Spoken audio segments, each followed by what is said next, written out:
C'est bon?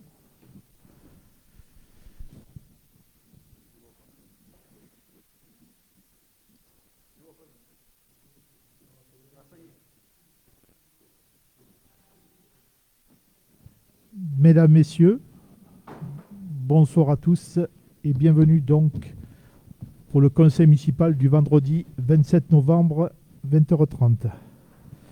Voilà, donc d'abord je vais regarder si nous avons le quorum. Nous sommes 14 autour de la table avec une procuration de M. Brun-Jean qui vous passe le bonjour et qui vous donne un petit peu de ses nouvelles de santé. Ça va, mais pour l'instant, il ne peut toujours pas venir parmi nous. Donc il doit nous regarder en direct. On le salue. Voilà, merci pour lui. Donc nous sommes 14 et plus une procuration, donc nous serons 15 à voter à chaque fois. Bien, vous avez été destinataire de l'ordre du jour. Cet ordre du jour, il y a un certain nombre de points. Je souhaiterais rajouter une délibération concernant une convention avec le SDEA. C'est pour l'entretien des routes. Et ce contrat commence au 1er janvier 2021. Donc je souhaiterais qu'on en parle pour que je puisse le signer pour le 1er janvier. Donc du coup, on rajouterait ce point avant le dernier point, le 18 à la fin. D'accord? Voilà, ça serait le SDEA qu'on rajouterait. Voilà, donc on va adopter l'ordre du jour. Qui est contre? Qui s'abstient? Donc à l'unanimité, je vous remercie. Secrétaire de séance, je pense que ça va être Thierry. Je te remercie. Voilà, donc nous allons partir avec le premier point qui s'appelle point étape de l'Atlas. Ah, pardon, excusez-moi, j'ai oublié un point. C'est adoption du compte rendu du 23 octobre. Vous l'avez tous lu, tous appris par cœur. Prenez une feuille, interrogation écrite. Non, je plaisante. Il y a eu une petite erreur. C'est simplement la date. En début du compte rendu, il y avait marqué 23 novembre, donc il fallait lire 23 octobre. À part ça, pas de questions de votre part. Donc on va soumettre au vote pour l'adopter. Qui est contre? Qui s'abstient? À l'unanimité, je vous remercie pour l'adoption de l'ordre du jour. Et je vais donc laisser la parole à Magali, ici présente, qui va nous faire un point sur l'Atlas de la biodiversité. Magali, tu as la parole.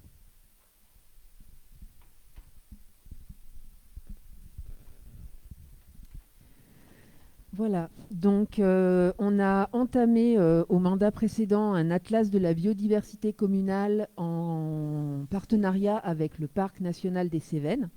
Donc c'est un atlas donc, qui est censé nous donner à terme une vision de tout ce qui est environnement, c'est-à-dire aussi bien la faune et la flore sur la commune, savoir à peu près où sont réparties les espèces. On sait déjà, grâce à des associations locales dont s'occupait entre autres Nicolas Bianchin, qui maintenant est à l'Office national, euh, eh bien, on sait déjà qu'on a des espèces ici qui sont vraiment particulières, qui sont à protéger. Donc là, au moins, on aura eu toute une année et un petit peu plus même, hein, puisqu'on va avec la Covid cette année, on a eu un petit peu des problèmes pour faire un état des lieux vraiment précis. Donc, on va le poursuivre un petit peu sur l'année prochaine parce qu'on a eu des moments où ça n'a pas été possible de le faire.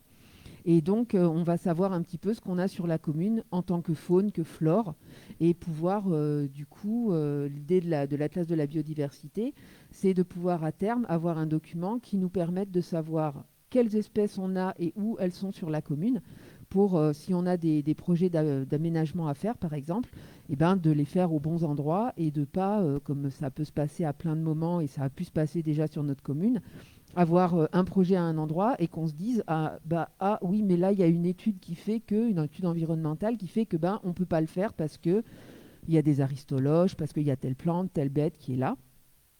Et du coup, comme ça, on aura une photographie un petit peu de la commune pour nous permettre de savoir à quels endroits on peut améliorer des choses et à quels endroits il ne faut pas qu'on fasse telle ou telle chose.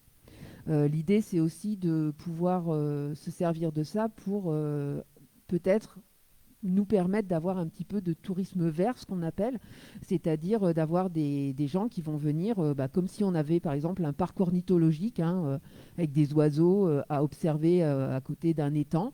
Et ben il y a des endroits où il y a des centaines de personnes qui viennent chaque année pour observer tel truc.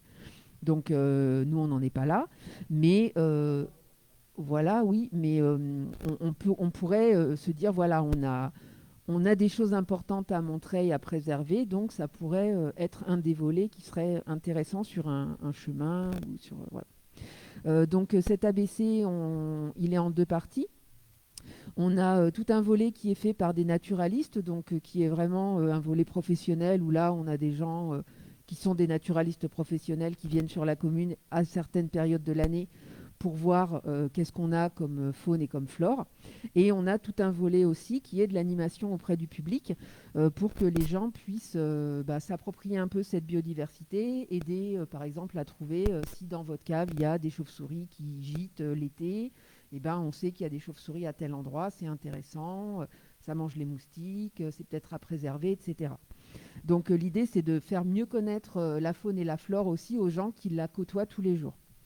Donc cette année, pareil, avec la Covid, eh ben, on a eu plein d'animations qui se sont faites, mais on en a quelques-unes aussi qui ont été annulées.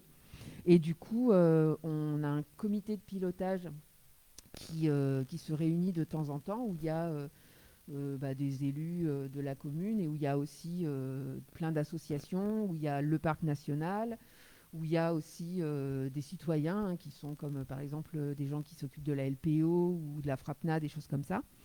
Et du coup, on s'est dit que ce serait bien de reporter les animations qui n'ont pas eu lieu mais qui avaient été budgétées sur l'année prochaine. Voilà, donc on va essayer d'avoir un, un petit peu encore d'animation sur le sujet pour 2021. J'y venais. Donc, on a une subvention importante de l'Office français de la biodiversité qui a changé de nom entre-temps, mais c'est pas grave, c'est la même chose, qui nous a donné 10 000 € quand même pour réaliser cet ABC. On a quelque chose qui n'est pas chiffré, mais une très très très grosse aide et expertise du Parc national des Cévennes qui viennent faire une partie des inventaires naturalistes. Et on a aussi le Centre botanique national, le Conservatoire botanique national, pardon, qui nous a fait des grosses remises de 20% sur les personnes qui sont venues faire une partie de l'inventaire. On a beaucoup travaillé avec Natura 2000 aussi, Anaïs Loriou, qui pareil, c'est pas chiffré, mais elle est venue nous faire des animations qui, du coup, n'ont pas été à rémunérer auprès de prestataires, parce que pour faire des animations, il faut quand même des gens qui s'y connaissent un petit peu, hein. Moi, je sais reconnaître une salamandre d'un lézard, mais vous dire si c'est une salamandre machin ou une salamandre truc, là, j'y suis plus. Du coup, voilà, on est assez bien subventionné. Et là, on en est au moment où toutes ces données qui ont été compilées vont être mises dans un livre et vont pouvoir nous être remises pour être exploitées, en fait. On aura une édition et ce sera aussi des choses qui seront accessibles, soit toutes ou parties, parce qu'il y a des parties qui vont être très techniques et très ennuyeuses. En tout cas, elles seront accessibles au grand public et ce sera possible de le compulser en mairie, ça.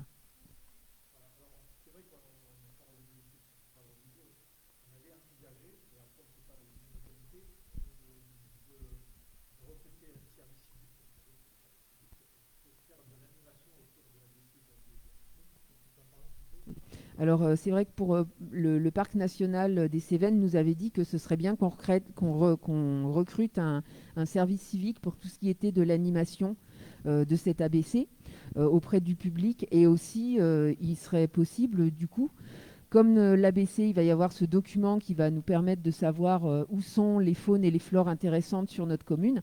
On pourrait aussi très bien avoir quelqu'un, donc un service civique, qui s'occuperait d'animer une concertation entre les citoyens avec les citoyens en tout cas, pour voir qu'est-ce qu'on peut faire de tout ça. Si on veut développer du tourisme vert, si c'est possible, d'essayer de voir un petit peu quel plan d'action on peut avoir à partir de cet atlas de la biodiversité.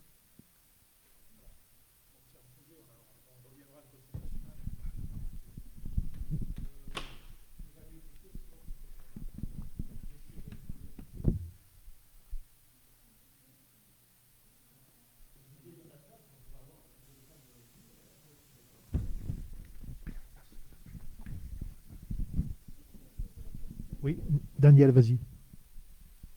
Concernant la biodiversité, il y avait une application, je sais, à Oui. l'époque qui avait été mise en place et j'aurais voulu savoir si elle marchait bien, cette appli, si les gens s'en servaient assez régulièrement. Je ne sais pas si tu as des données là-dessus. Alors, il y a eu plusieurs propositions avec ces petites applications c'était dans le volet plutôt pour les gens, on va dire, qui ne sont pas des spécialistes. Compter les papillons, compter les oiseaux, compter tout un tas de petits animaux, réussir à les reconnaître. Voilà, dans les criquets, par exemple, on prend une photo du criquet et puis du coup, on sait. Alors ça, ça a un peu marché.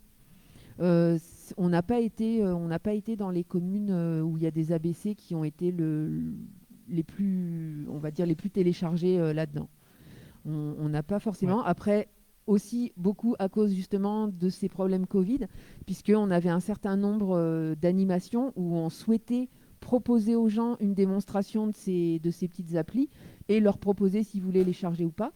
Et ça a été en plein printemps, au moment où la faune la faune et la flore sont les plus en forme et où malheureusement, nous, on ne pouvait pas toucher le public. Donc on Voilà. va essayer de remettre ça un petit peu plus au goût du jour pour l'année prochaine. Et je vous signale quand même un truc par rapport à l'Atlas de la biodiversité communale de Saint-Paul, c'est que nous, on fait partie d'Auvergne-Rhône-Alpes et on est sur un parc national qui est sur une autre région que la nôtre. Donc en fait, l'Office français de la biodiversité, enfin l'Agence française de la biodiversité, puisqu'elle a changé de nom maintenant, nous ausculte un petit peu, ils nous regardent un peu à la loupe et ils m'ont appelé en disant oh là là, vous êtes les premiers à faire ça hors région, c'est intéressant, hein, continuez, continuez, mais voilà, on est un peu, on est un peu hors cadre, quoi, on est un peu différent des autres. Bien. Des questions à Magali sur l'ABC? Bien. Je vous remercie. Donc, il n'y a pas de délibération là-dessus. Je vais laisser la parole à Jean-Luc qui va nous aborder le point suivant. Le point suivant, c'est un point étape sur les aides à destination des commerçants et des initiatives mises en place dans le cadre du Covid-19. Voilà. Donc, Jean-Luc, tu as la parole. Oui, bonsoir et merci Thierry. Alors, on a initié un certain nombre de choses sur la commune. On a initié des réunions depuis le début du Covid, des réunions de réflexion et de débat avec les commerçants à plusieurs niveaux, à différents niveaux. On a commencé par sensibiliser les hôtels, cafés, restaurants dans la première vague, parce que c'est eux qui avaient été impactés directement. Donc, on s'est dit, ça serait bien de commencer une première concertation, en tout cas une première écoute auprès de ces gens particulièrement touchés.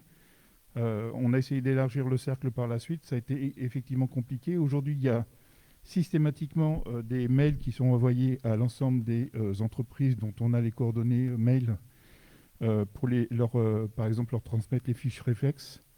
Donc ils ont systématiquement l'information.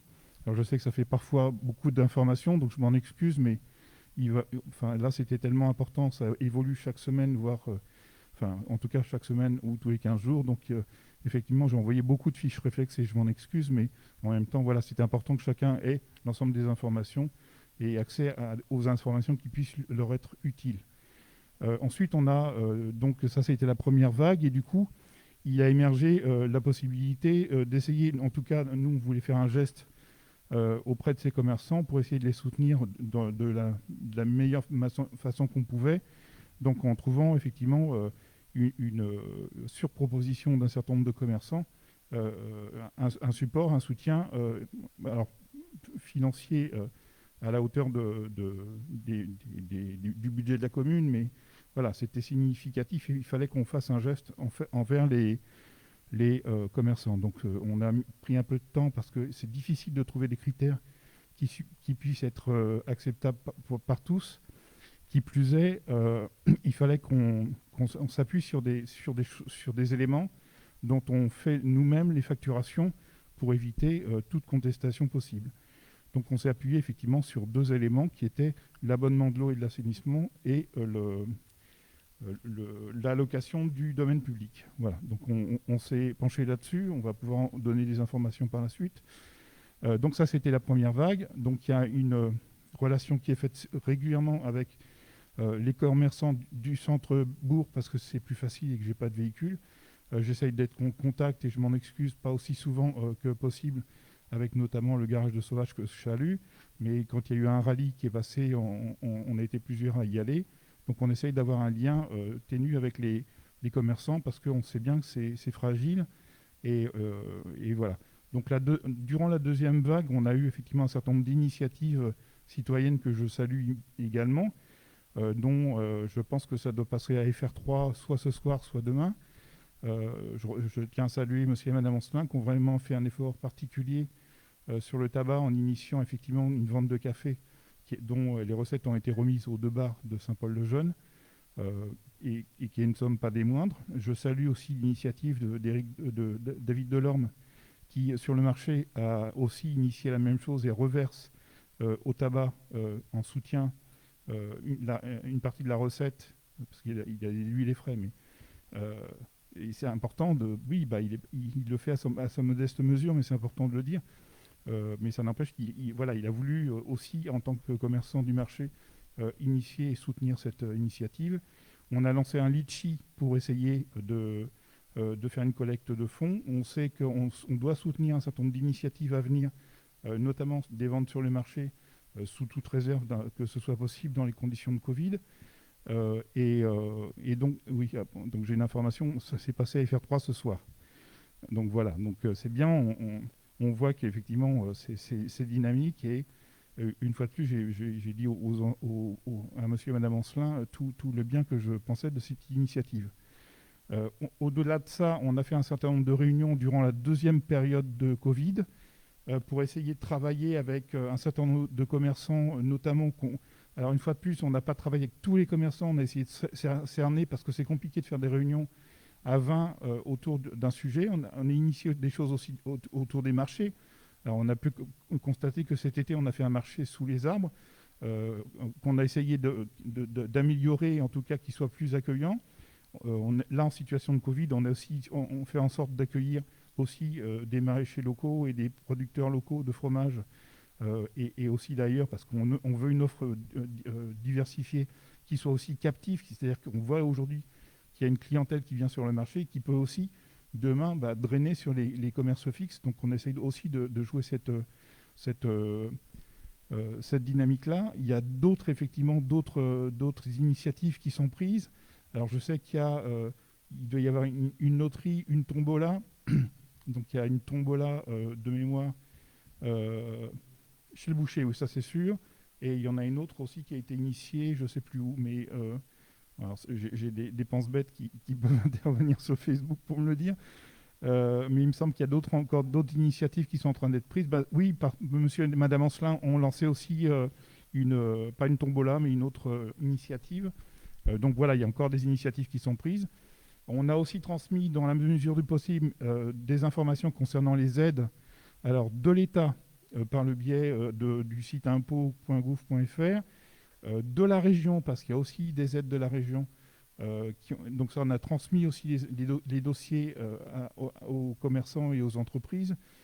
Du département, il me semble qu'il y a aussi des aides sur un certain nombre d'engagements bien particuliers. Sur la communauté de communes. Et de la communauté de communes, en lien effectivement avec cela, notamment pour transformer un certain nombre de commerces qui voudraient aller vers de la vente en click and connect, par exemple. Donc on a essayé effectivement de travailler avec les commerçants, essayer de leur proposer toutes les initiatives qui pouvaient être faites, toutes les initiatives qui pouvaient être prises par les commerçants pour transformer un peu ce modèle et s'adapter au temps à venir. Alors, on n'est pas dans l'entrisme, on a juste voulu initier des idées pour essayer de les accompagner, les soutenir, sans leur imposer quoi que ce soit. On leur a simplement ouvert les voies à ce qui paraît possible pour les uns et les autres. On essaye effectivement d'avoir un lien régulier avec eux, on est sensible à ce qu'ils nous disent, à leurs préoccupations. On essaye effectivement de faire un certain nombre de choses. Là, aujourd'hui, on a déposé 29 demande d'aide, enfin la proposition d'aide auprès des commerçants, et on a aujourd'hui 11 retours de demandes d'aide en direct. Oui, c'est ce que j'ai dit. J'ai des commentaires sur Facebook. Oui, le bureau de tabac a lancé une tombola. Merci à tous de me le rappeler. C'est effectivement une tombola qui est aussi, je crois, elle est terminée d'ailleurs sur le tabac de Saint-Paul-le-Jeune. Donc voilà, il y a des élans de solidarité. Il y en a d'autres à venir. On réfléchit effectivement à toutes les initiatives qui peuvent être prises parce qu'on sait que ça va encore durer pour certains. On sait combien c'est dur pour eux. On est tout cœur avec eux. Moi, j'essaye de prendre contact avec eux le plus que je peux. Dès que je les croise, je m'arrête ou je leur téléphone pour certains. Mais en tout cas, on garde le contact et on essaye de les soutenir du mieux qu'on peut. D'accord. Bien, je te remercie Jean-Luc. Alors, du coup, dans ce cadre-là, on va faire ce qu'on a dit. Donc, on va délibérer sur le fait de reverser pour les gens qui ont retourné un dossier, de délibérer pour rendre la somme équivalente de l'abonnement de l'eau, pour ceux qui ont qu'un abonnement de l'eau, et ceux qui ont un abonnement de l'eau et de l'assainissement, l'abonnement de l'eau et de l'assainissement. Voilà. Avant de délibérer, je tenais à vous dire qu'en faisant en allant dans certains magasins, j'ai demandé à un commerçant, je lui ai dit, au fond, vous ne m'avez pas retourné le dossier. Alors il m'a dit, mais écoutez, je préfère que ce soit d'autres qui en bénéficient parce que pour moi, ça va. Donc voilà, ça veut dire que les gens ont quand même joué le jeu sur le fait on fait un dossier parce qu'on en a besoin et que voilà, il y a un peu de solidarité aussi. Donc voilà, je tenais à vous le dire, je ne vous dirai pas qui, mais enfin voilà, je tenais à vous le signaler. Voilà, donc si vous êtes d'accord, on va délibérer sur ce reversement. Donc on reversera le prix de l'abonnement d'eau et d'assainissement à chaque personne qui ont fait la demande. Alors qui est contre, qui s'abstient, donc à l'unanimité, je vous remercie. Voilà pour eux. Et donc maintenant on va délibérer aussi sur autre chose. Alors là, on n'a pas demandé de dossier aux commerçants. On a pris d'entrée l'idée qu'on pouvait délibérer pour annuler l'annulation du montant de la redevance des droits d'occupation de l'espace public. Voilà. On va éviter aux gens de faire un dossier pour demander quelque chose qu'on peut délibérer de manière globale et qu'on n'a pas perçu jusqu'à maintenant. Donc du coup, voilà, je vais vous demander de délibérer aussi pour annuler la redevance de droits d'occupation du domaine public pour les commerces concernés. Un certain nombre en tout cas. Donc j'ai pas le montant là, mais ça fait une certaine somme quand même, donc qui ne sera pas dans le budget, mais je pense qu'on avait dit et on le fait. Des questions là-dessus avant qu'on délibère? Pas de questions? Donc on va délibérer qui est contre, qui s'abstient, donc à l'unanimité. Merci. Je voudrais laisser la parole à Joanne qui va nous faire un point sur la distribution des colis de Noël.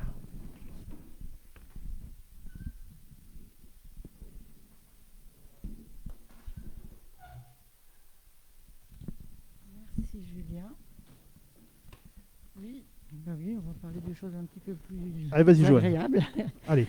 Voilà, oui. Donc, je fais le point sur les colis de Noël, parce que vous savez qu'on ne fera pas le repas, c'est pas possible de le faire. Donc, on avait décidé de faire des colis pour les personnes de plus de 70 ans à Saint-Paul. Donc, j'ai commandé 42 colis pour des couples, c'est-à-dire des colis doubles, et 122 colis simples pour personnes seules. Plus 17 colis pour les gens qui sont hospitalisés. Ça, tous les ans, on le faisait. Donc, ça fait à peu près pour 220 personnes qui sont concernées. Ça fait beaucoup. Mais on reste quand même dans le même budget que les autres années où il y avait un repas, une animation, les vins, les décorations de Noël. Ça touchait que 80 à 100 personnes. Là, on va quand même toucher 220 personnes. Donc, je pense que c'est quand même bien, malgré qu'on n'aura pas ce repas. Et c'est dommage, mais bon, on ne peut pas le faire. Voilà, c'est vrai qu'on est parti de l'idée, on n'a pas dit aux gens, est-ce que vous voulez le colis? Bon, on a eu quelques personnes qui ont refusé, mais c'est pas grave, on le donnera à d'autres personnes. Mais en tout cas, globalement, on est parti de l'idée de que toute personne pouvait en bénéficier. Oui, bien sûr. On est parti sur ce... Voilà, parce qu'il y a des personnes, tu as raison, Noémie, qui ne peuvent pas se déplacer, qui des fois n'osaient pas demander pour le repas qu'on faisait sur place. Oui. Donc du coup, voilà, ça change un petit peu. Ouais. Voilà. Et alors, cette décision... Alors, Oui, on vas-y. personnalisera aussi les colis avec une carte confectionnée par les enfants de l'école. Ils sont en train d'y travailler, le travail est en cours. On sera livré la semaine du 8 décembre. On est en train d'estimer les présences pour une distribution optimum le 19 décembre. On s'est concerté et je pense qu'on peut faire ça le 19 décembre, le samedi 19 décembre. J'ai D'accord. déjà eu beaucoup de retours. J'ai fait une lettre aussi pour prévenir les personnes concernées, les personnes de plus de 70 ans, pour qu'ils soient chez eux ce 19 décembre. Et j'ai envoyé des mails à vous tous, parce qu'on va tous les distribuer, et puis aussi aux personnes qui font partie du conseil d'administration du CCAS. D'accord. Euh, Après, si on a des volontaires qui veulent se joindre à nous de la population, ils seront les bienvenus. Oui, Voilà. bien sûr, Ok. bien sûr. Qu'est-ce que j'ai Alors, encore oui, noté Voilà, j'ai noté aussi que les colis qui n'auraient pas pu être donnés, délivrés, ils resteront à la disposition des personnes à la mairie. Et si vraiment, à la fin, ils ne viennent pas les chercher, on pourrait les attribuer à des familles dans le besoin ou alors au Resto du Cœur. D'accord. Alors après, il y a eu on en avait parlé à réunion de travail la semaine dernière ou un petit peu avant, on a émis l'idée qu'on accompagnait cette distribution d'un petit questionnaire, c'est ça? D'accord? Je crois que Jean-Luc, tu peux en dire un petit mot. Vous avez travaillé avec Daniel, avec plusieurs personnes, il y avait David, Oui. voilà, il y avait plusieurs personnes qui ont travaillé sur ce questionnaire et l'idée, on va résumer un petit peu l'idée.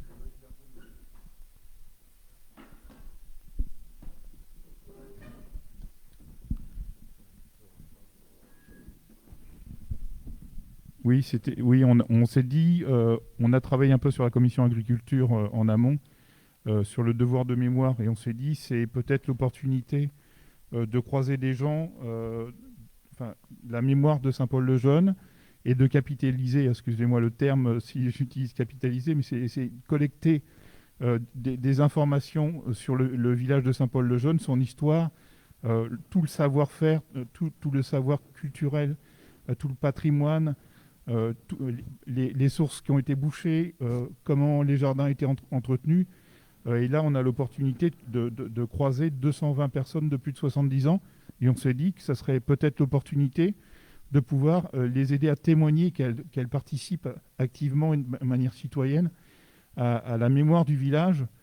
Et ce sont des données qui, pour moi, des informations, je dis données parce que ça va être collecté, mais des informations qui sont précieuses parce que c'est notre village, c'est la mémoire de notre village. Et ça peut effectivement donner des informations pour la commission patrimoine, pour la commission agriculture, pour la commission, pour le CCAS, pour diverses commissions dans divers domaines. Et ça pourrait être effectivement collecté pour faire la suite de ce que Michel a mis en place à un moment, c'est-à-dire Faille Fertile. Ça irait dans la continuité de ce que j'appelle le devoir de mémoire. L'idée qu'effectivement, toute cette mémoire est précieuse et malheureusement, avec l'âge, elle finit par disparaître et parfois, effectivement, il y a des savoir-faire, il y a des connaissances qui finissent par disparaître avec eux. Donc on s'est dit, c'est peut-être l'occasion pour les gens qui le veulent, bien évidemment c'est sur la base du volontariat, de poser la question, de savoir s'ils sont d'accord, de proposer un contact téléphonique pour pouvoir effectivement échanger sur des informations, des mémoires, des bouts de vie de gens du village et de leur savoir-faire. Mais Jean-Luc, après, je crois que vous avez rajouté une partie en bas en disant des coordonnées si vous voulez que les personnes soient jointes pour d'autres difficultés. Oui, on va en profiter de la même manière pour réinitier quelque chose qu'on avait commencé à initier, qui était de recenser aussi les gens qui peuvent être dans la difficulté. Je sais qu'il y a des habitants de Saint-Paul-le-Jeune qui veulent donner un coup de main à des gens qui ont besoin de médicaments, qui ont besoin d'une aide particulière sur une commande à aller chercher, qui ont du mal à se déplacer. Et on se dit qu'il y a là la possibilité d'initier une entraide de manière collective et effectivement de centraliser un petit peu aussi les personnes les plus fragiles ou celles qui en ont plus besoin et quel type de besoin elles ont à ce niveau-là, quoi. D'accord.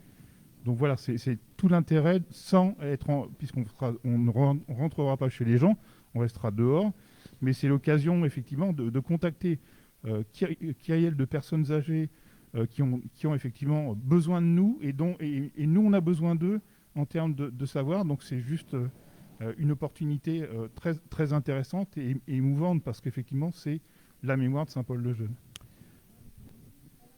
Et comme dit Johan, c'est joindre l'utile à l'agréable. Mais merci. Il y aura du vin et d'autres victuailles dans le colis. D'accord, ok. Et donc il y avait plusieurs élus qui ont travaillé sur ce questionnaire. Hein. Oui, on a été plusieurs à travailler. Il y a Magali, il y a Daniel, il y a Johan, il y a Nathalie. Qu'est-ce qu'il y avait d'autre? J'ai oublié personne. Si, il y avait David, excuse-moi. Voilà, on a été plusieurs à travailler là-dessus et à essayer d'avancer sur ce petit questionnaire qu'on ne veut pas intrusif, mais qui nous permet effectivement de garder contact avec ces personnes qui sont précieuses pour nous. Parfait. Merci Jean-Luc. Alors on va passer au point suivant.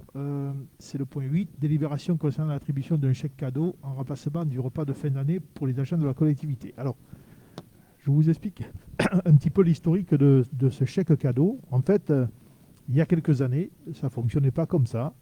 Il y avait un repas de fin d'année avec les agents de la collectivité. Bon. Après, pour X raisons sur lesquelles je ne reviendrai pas, ça s'est un petit peu perdu. Voilà. Et donc, l'année dernière et même peut-être l'année d'avant, Madame le maire avait décidé de donner une somme qui était l'équivalent d'un chèque cadeau de 70 €.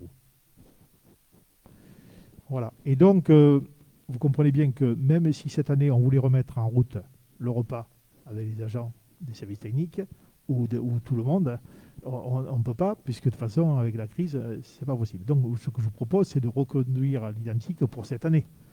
Après, l'année prochaine, on n'est pas obligé de reconduire la même chose, mais on peut trouver d'autres moments de convivialité avec l'ensemble des agents. Et que, voilà, cette année, c'est un peu, voilà, on n'a pas le choix. Mais par contre, il n'est pas exclu que l'année prochaine, on fasse autrement. Voilà. Donc, moi, je vous propose de reconduire la même somme, voilà, qui était de 70 €, qui était un chèque cadeau. Je crois que l'année dernière, on l'avait pris à la poste. Donc, voilà, c'était ça. Est-ce que vous avez des questions sur ce montant ou ce chèque cadeau? Pas de questions? Alors, on va le délibérer. Qui est contre? Qui s'abstient? Donc, à l'unanimité, je vous remercie beaucoup. On va passer au point 9, le GNAS. Alors, le fameux GNAS. Qui veut dire? On ne sait plus? Alors, voilà. C'était l'interrogation. Donc, alors, voilà, il faut revenir, c'est sur l'action sociale au niveau des agents de la collectivité. Il faut revenir un petit peu là-dessus quand même pour réexpliciter les choses. La commune n'a jamais eu l'intention de supprimer le GNAS de manière unilatérale. Voilà. Ça n'a jamais été l'objet de nos débats d'ailleurs. On n'a jamais pensé à ça. Qu'est-ce qui s'est passé? Dans les mois précédents, les agents sont venus me voir, plusieurs, me disent Monsieur le maire, nous ne souhaitons plus on aimerait que la commune n'adhère plus au GNAS parce qu'on aimerait d'autres formulations d'aide que vous pourriez nous donner sous forme de chèque cadeau ou de bons vacances, etc., etc. Bon, alors, on a fait une enquête sur 14 agents, on a fait une enquête écrite et on a eu un retour écrit. Donc, il y a eu 13 réponses. 13 réponses étaient pour on abandonne le GNAS, mais bien sûr, à la place, on mettra autre chose. Voilà. Donc, les rumeurs qui circulent sur le fait que nous avons supprimé le GNAS de manière arbitraire et unilatérale sont fausses. Voilà, je tenais à le préciser officiellement au conseil municipal. Nous avons recalculé cette somme à titre indicatif. Pour 13 agents l'année dernière, l'engagement pour cette année était de 2 756 €. Si je le ramène à 13 agents, c'est à peu près la moyenne, ça nous fait 212 € par agent. Bon. Moi, ce que je vous propose, c'est pour l'année prochaine d'arriver à mettre 220 € par agent sous forme de chèque cadeau ou de chèque vacances. Voilà. Donc, pourquoi on a délibéré la dernière fois? Parce qu'il fallait délibérer avant le 31 décembre pour abonder le GNAS. Et on n'était pas un jour près pour délibérer, pour savoir ce qu'on ferait l'année prochaine, puisque c'est sur le budget de l'année prochaine. Voilà. Est-ce que vous avez des questions sur ces chèques cadeaux ou chèques vacances en remplacement du CNAS? On va délibérer. Qui est contre? Qui s'abstient? Donc, je vous remercie à l'unanimité. Merci. Le point 10, c'est délibération concernant la création de 2 contrats aidés. Je vais laisser la parole à Thierry Laurent qui s'occupe du personnel. Les contrats aidés. Donc nous avons téléphoné, nous avons pris contact avec Pôle emploi qui nous propose 2 types de contrats, des CAE pour les moins de 25 ans et un PEC. Donc le CAE pour les moins de 25 ans, c'est 9 mois renouvelables une fois et le salaire est pris en charge à 60% pour un minimum d'heures de 20 heures par semaine. En ce qui concerne l'autre contrat qui nous ont fait part, c'est le PEC, donc c'est pour des personnes de plus de 50 ans. Là, le salaire est pris à 45%. Par contre, la durée est beaucoup plus importante. On peut aller jusqu'à 60 mois. Et Pôle emploi nous propose également de nous accompagner pour profiler les personnes, puisqu'il y a des critères, et eux, ils ont tous les éléments. Et ainsi, ils nous aideraient sur l'embauche éventuelle de 2 contrats. Voilà. Voilà. Donc, voilà, parce que là, c'est encore pareil. Là. C'est encore, on est obligé de remettre un peu les choses en place sur le fait que, voilà, on n'a pas supprimé un poste au service technique, quoi. Voilà, il faut le dire, quoi, parce que à force d'inventer des choses, donc voilà, il y avait des contrats aidés. Oui, il y avait un contrat aidé de plus, voilà. L'année dernière, avant les élections, je me rappelle, il y avait un jeune qui était sur un contrat aidé qu'on avait prévu, profilé sur 12 mois. Et puis, donc, des mesures gouvernementales ont dit que du jour au lendemain, c'était plus possible et que ça passait à 6 mois au lieu de 12. Donc, du coup, le contrat s'est arrêté. Bon, le jeune homme a trouvé un travail, c'est pas un souci. Mais voilà, donc il n'y a pas eu de renouvellement. Donc voilà, donc on était dans le non-renouvellement d'un contrat aidé. Voilà. Et pas dans la suppression d'un poste. Voilà. Et donc, l'opportunité que nous avons avec Pôle emploi, c'est peut-être de commencer à réfléchir sur le positionnement, sur un éventuel départ à la retraite dans le service technique. Voilà. Et puis après, sur le deuxième contrat, qui peut être un peu plus long, écoutez, là, c'est à voir un petit peu dans l'idée d'avoir quelqu'un de plus sur 20 heures. Donc les 2 contrats ensemble, ça fait 40 heures. Voilà. Donc si on regarde bien, sur le départ de quelqu'un, ça fait 35 heures. Donc vous voyez, on est quand même dans l'idée de ne pas forcément augmenter le nombre de personnes, mais c'est vrai que des fois, avoir 2 personnes à 20 heures, c'est plus facile qu'une seule personne sur 35, parce que quand on est 2 pour faire une des tâches, des fois c'est mieux. Voilà. Donc c'était l'idée, on avait parlé en réunion de travail la dernière fois. Bon, on verra ça dans le budget 2021, mais on va peut-être accélérer les choses parce que le temps de passer la convention avec Pôle emploi, le temps de recruter, donc ça peut se faire il nous faut au moins 15 jours. On peut se dire que mi-décembre, on pourrait peut-être avoir 1 ou 2 personnes de plus. Voilà. Donc c'était un peu l'idée qu'on avait débattue la dernière fois. Je ne sais pas si vous vous souvenez. Je ne sais pas, est-ce que vous avez des questions là-dessus sur ces embauches? Donc attention, ce n'est pas des créations de postes. Voilà, on est bien d'accord là-dessus. Et ensuite, lorsque je reçois les gens, à la clé, il n'y a pas de promesse d'embauche. Voilà. En fait, on est sur des postes qui sont précaires, on le sait, c'est précaire. Après, ça peut déboucher sur un engagement d'une personne, mais sur d'autres types de contrats, parce que vous voyez, le contrat de 2 fois 9 mois, c'est 18 mois. Donc on a fini 18 mois, la personne, c'est où on trouve une solution en interne, ou alors elle s'arrête. Voilà. Voilà. Donc on va vous proposer de délibérer pour nous autoriser à recruter ces 2 contrats aidés. Magali voulait intervenir. Magali, tu as la parole. Oui, c'était juste pour Oui. préciser qu'en fait, les CAE et les PEC, alors surtout les CAE, parce que les PEC, c'est un petit peu différent, c'est pour des gens de plus de 50 ans, donc c'est pour des gens qui sont plus en fin de carrière, mais qui du coup ont beaucoup d'expérience à partager.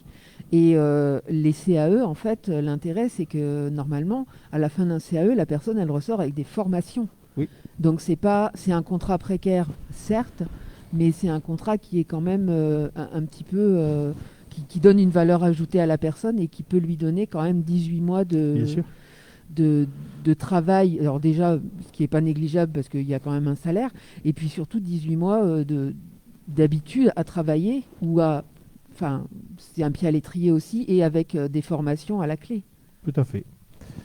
Voilà, parce que c'est vrai qu'on travaille en ce moment sur une restructuration du service technique, d'accord, et donc ces deux personnes-là seraient dans le dispositif de restructuration un petit peu de la répartition des charges de travail entre les différents employés. Voilà, ça ferait partie de notre dispositif. Avez-vous d'autres questions sur ces deux contrats aidés? Pas de questions? On va soumettre au vote. Qui est contre? Qui s'abstient? Donc à l'unanimité. Alors, je vous signale que le recrutement, c'est le maire qui recrute. Voilà. Il n'y a pas de... Voilà, c'est comme ça. Donc, je recevrai des gens. Et puis, voilà, je verrai le point avec Thierry. Hein, voilà. Voilà, dans le dispositif. Et tu as raison, Magali, il y a aussi de la formation à la clé pour notamment le plus jeune. Voilà, donc on a délibéré, c'est bon pour les deux, hein, d'accord, c'est fait. Ensuite, délibération concernant le transport des élèves. Alors, à Saint-Paul, on a une habitude, c'est que on sait que nous sommes en regroupement pédagogique et que par conséquent, les élèves qui sont en CM1, CM2 ou CE2, selon les années, vont à Vannes finir leur scolarité du primaire. Bon. Et du coup, il y a un transport. Donc, on avait longuement débattu de ça il y a quelques années. On s'était dit, au fond, est-ce que la commune ne devrait pas aider à prendre en charge les frais de transport de ces élèves et parents qui ne nous ont pas demandé d'aller à Vannes, finalement.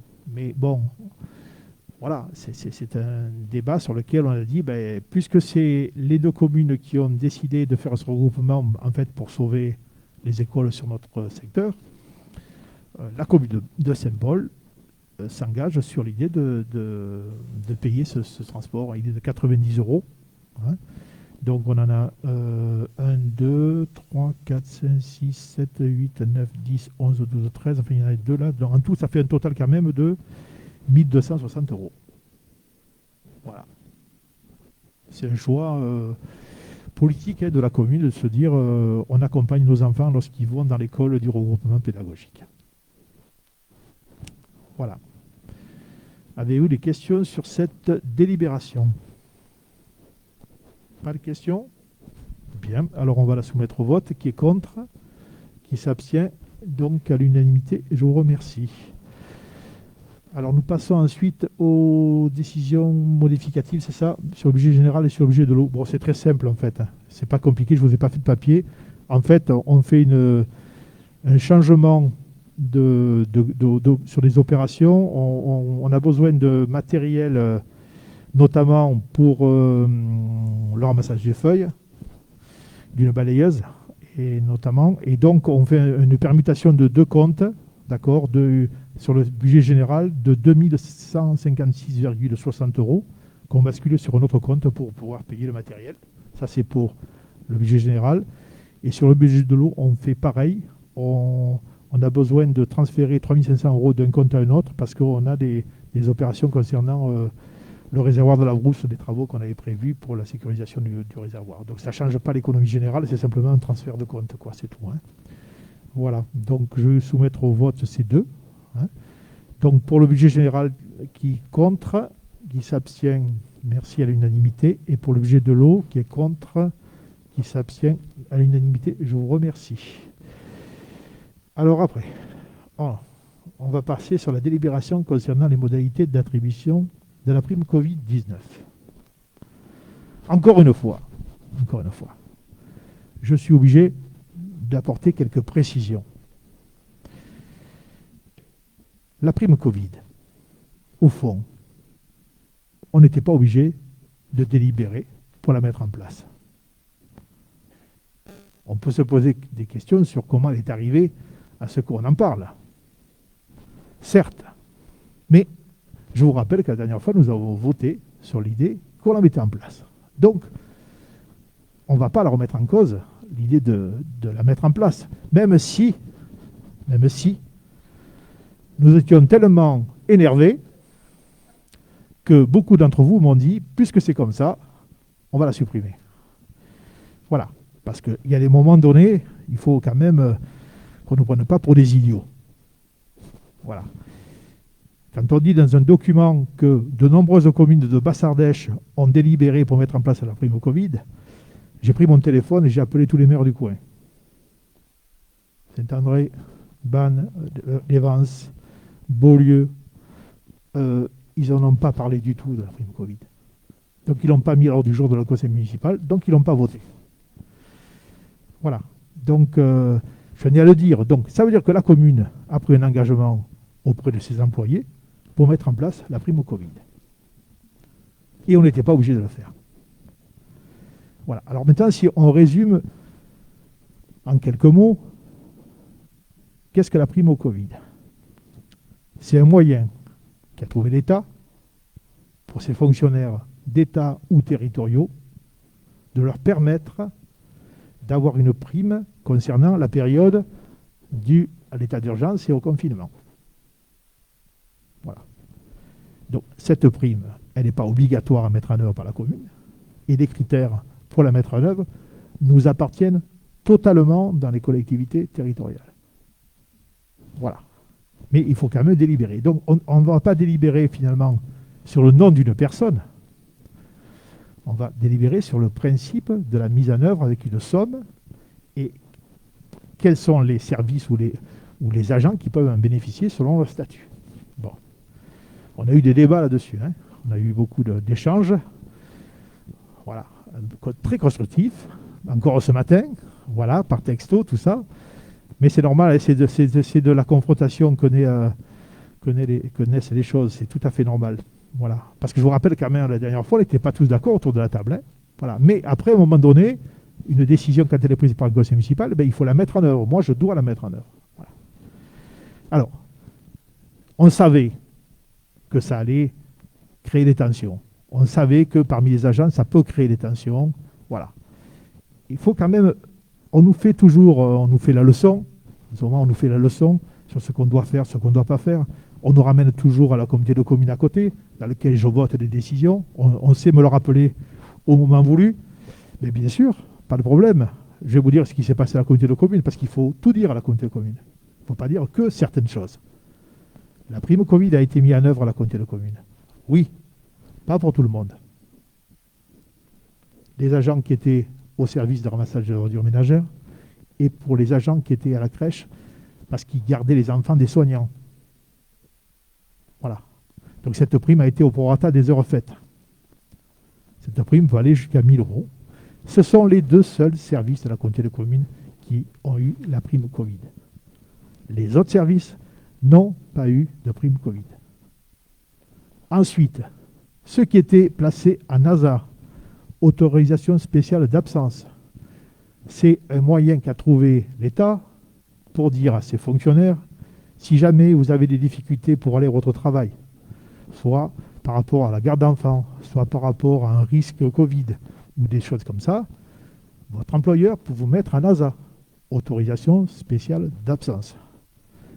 Pendant ce temps, les agents touchent leur salaire total. Voilà. Donc ils sont à la maison et ils sont rémunérés comme s'ils étaient au travail. C'est l'employeur qui décide de mettre les gens en ASA. Voilà. Puis certains étaient en télétravail. C'est-à-dire qu'ils peuvent travailler avec le matériel qu'ils ont à la maison. Qu'a fait la communauté de communes? Pour les gens qui étaient en ASA, ils ont décompté pendant la période d'ASA 5 jours de congés payés. 5 jours de congés payés. C'est-à-dire qu'ils leur ont dit, ben, dans votre quota de congés payés, vous posez 5 jours. Voilà, ça fait partie de... Voilà. Pour les gens qui étaient en télétravail, 2,5 jours. Voilà. Je tenais à vous le préciser parce que quand on dit quelque chose et qu'on ne dit pas le reste, on croit toujours, mais en fait, ce n'est pas vrai. Voilà. Alors, revenons à notre commune. Alors voilà, revenons à notre commune. Qu'est-ce qui s'est passé? On comprend bien que cette période de Covid-19, avec la période très complexe de mise en œuvre de l'état d'urgence, ben oui, ça a un peu cafouillé. On le sait quand même que tout le monde était stressé, tout le monde était... Voilà, personne n'était à l'aise. Hein, personne. Mais quand même, après, il faut quand même rentrer dans un cadre légal. Qu'est-ce qu'on peut faire? Qu'est-ce qu'on ne peut pas faire? Voilà. Alors après, on peut nous dire ce qu'on doit faire, mais on est grand quand même. Hein. Je pense qu'on est... Voilà, hein, on est grand. Hein. On va y arriver. Donc, qu'est-ce qu'on ne peut pas faire? On ne peut pas donner la prime Covid aux agents qui étaient à NASA. On ne peut pas donner la prime Covid aux gens qui étaient à NASA. D'accord? Donc, les gens qui étaient à NASA, la commune n'a pas retiré de jours de congé. Elle aurait pu, elle n'a pas fait. Concernant le télétravail, si on assimile que nous avions éventuellement une personne qui était en télétravail, cette personne, on aurait pu retirer 2,5 jours de ses congés payés. On ne l'a pas fait. Restent les autres qui ont travaillé.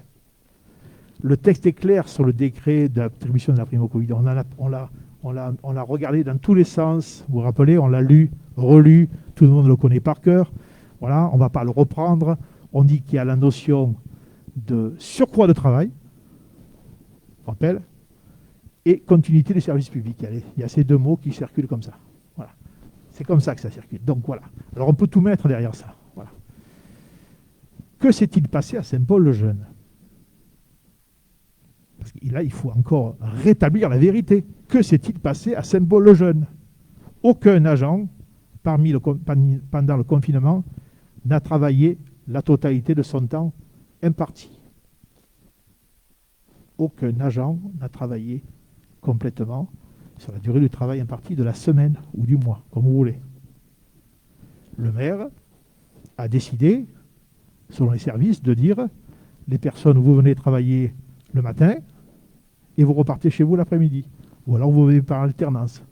Dans certains services, pour certains, elle a dit, c'est à la demande, vous restez à la maison et je vous appelle s'il faut porter quelque chose chez quelqu'un, vous allez le porter, ou alors vous allez faire ça, etc. On a réduit l'activité, mais la fonction publique a toujours fonctionné. C'est le but de la fonction publique, d'être toujours présent, même si elle était en retrait. Donc ça veut dire que personne, pendant le confinement, a travaillé à temps complet. Comme le personnel des ramassages des ordures ménagères, eux, ont travaillé à temps complet. Voilà, il faut quand même relativiser toujours un peu les choses. Voilà. Donc finalement, on aurait pu débattre en disant, ben, écoutez, pas de prime au Covid. Or, on l'a mis en place. Voilà. Donc, moi, ce que je vais vous demander de délibérer, après, je vous laisse la parole, c'est pas un problème, hein, c'est que, voilà, il faut trouver une équité. C'est compliqué dans ces cas-là, c'est compliqué. Mais quand même, on va éliminer les choses. C'est-à-dire que quelqu'un qui est à NASA, il y avait 2 personnes qui étaient à NASA, ne peuvent pas toucher la prime Covid. La personne qui était en télétravail, qui n'était pas en service au présentiel, ne touchera pas la prime Covid. Il nous reste les autres personnels qui étaient, même s'ils étaient moins présents, ont assuré le service public. Voilà. C'est comme ça. Voilà. Du coup, on a réfléchi, vous vous rappelez, on en a parlé plusieurs fois, parce que je vous propose, on est aussi dans un symbole, mais les euros, ce n'est pas des symboles, c'est des euros quand même. Hein. Voilà. Donc du coup, on est sur une prime que je vais vous proposer pour l'ensemble du personnel qui était pendant le confinement en présentiel, quelle que soit la durée de son temps de travail, parce que ça n'a pas été compté à l'heure près, je vous proposerai d'attribuer à tous la même somme, parce qu'après c'est moi qui prends un arrêté individuel, de 150 €. Voilà. Je crois que j'ai à peu près dit ce que je souhaitais dire là-dessus. Je suis conscient que c'est peut-être pas voilà, on est parti d'autres hypothèses. Je sais que Jean-Luc avait proposé quelque chose à la réunion de travail. Après, j'ai dit que c'était une bonne idée. Puis après, en appelant l'Association des maires de France à Paris cet après-midi sur le juridique, je me suis dit que c'était pas possible et qu'on devait rester sur ce qu'on avait délibéré puisqu'on la mettait en place. Voilà. Voilà à peu près l'idée que je voulais faire voter. Après, maintenant, vous pouvez prendre le micro et débattre un petit peu de ça. Hein. Ce n'est pas un souci. Qui veut prendre la parole?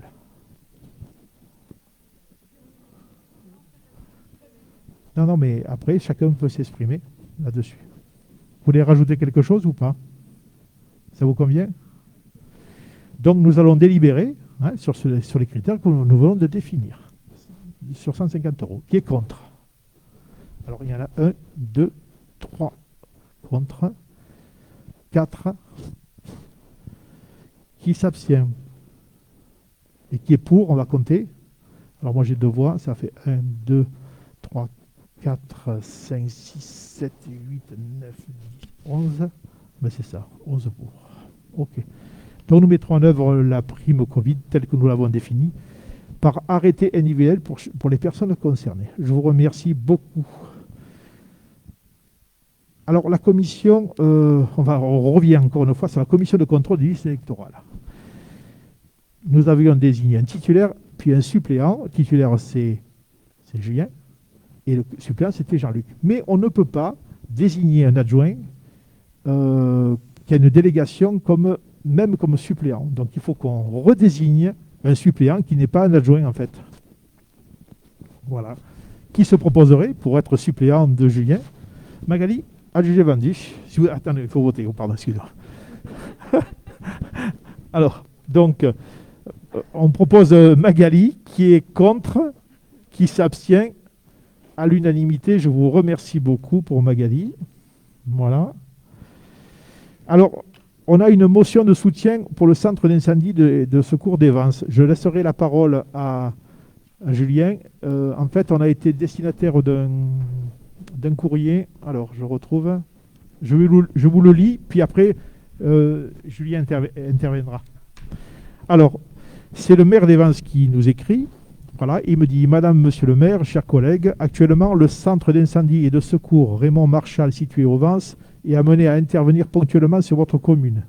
Il est composé de 37 bénévoles avec les contraintes de disponibilité pour ceux qui travaillent et il peut difficilement mettre en place des gardes postés, contrairement à d'autres centres qui bénéficient de pompiers professionnels. Fort de plus de 1000 interventions par an, ce centre est indispensable au fonctionnement de notre territoire. Notre caserne de pompiers, déjà amputée de certains matériels, risque d'être concernée par une suppression de personnel. Il s'agit d'un pôle vital pour nos populations, tant au niveau sécurité qu'au niveau médical, sachant que nos médecins y sont directement et complètement impliqués. Ce courrier a pour but de vous alerter quant au risque de voir disparaître ces établissements. Je pense qu'il devient urgent d'intervenir et je compte sur l'appui du nouveau chef de corps, le lieutenant Patrice Chaz, ainsi que sur le vôtre. En effet, pour nous aider sur cette action, je vous sollicite pour faire adopter à votre conseil municipal une motion de soutien pour le maintien de cette caserne et je vous propose, si vous êtes d'accord, que nous soyons les porte-parole auprès des services compétents, département S10. Avec le remerciement. Voilà, donc on l'adoptera, enfin on la mettra à l'adoption, mais je voudrais laisser la parole à Julien qui en sait un petit peu plus sur l'affaire. Oui, bonsoir. D'abord, je vais pas parler à la place du président du SDIS non plus. Non. Quant à l'avenir de la caserne des pompiers d'Evans, ni à la place du nouveau chef de centre, Patrice Chaz. Toutefois, ce qui est sûr, c'est qu'il y a eu des véhicules qui n'ont pas été renouvelés, notamment, je pense, le véhicule de secours routier, voilà, qui sert à la désincarcération des victimes lors des accidents de la route. Il y a effectivement une vigilance à avoir quant au maintien et au maintien des moyens du centre d'incendie et secours d'Evans. Alors, il y a des choses qui sont déjà en place, notamment des conventions avec les employeurs pour favoriser le détachement des pompiers qui sont donc sur leur lieu de travail pour qu'ils puissent partir en intervention. Mais effectivement, il y a peut-être d'autres moyens de pouvoir maintenir du personnel à la caserne. Donc c'est ce qui se passe déjà sur les mois de juillet et août, où il y a des saisonniers qui sont en garde casernée donc, sur le centre d'incendie et secours, et peut-être, pourquoi pas, mais bon, ça voilà, encore une fois, je ne parlerai pas à la place de Patrice Chaz, le chef de centre, mais effectivement, d'avoir ces postes casernés sur les mois de juin, les mois de mai, alors peut-être pas sur des journées entières, mais peut-être sur les week-ends et septembre, où il y a effectivement un surcroît d'activité sur le territoire. Et donc, du coup, avec une population plus nombreuse et donc plus d'interventions. Ce qui est sûr, c'est qu'on dépend directement de tous ces moyens, puisque après, du coup, ça induit directement le temps d'intervention sur les secteurs. Voilà.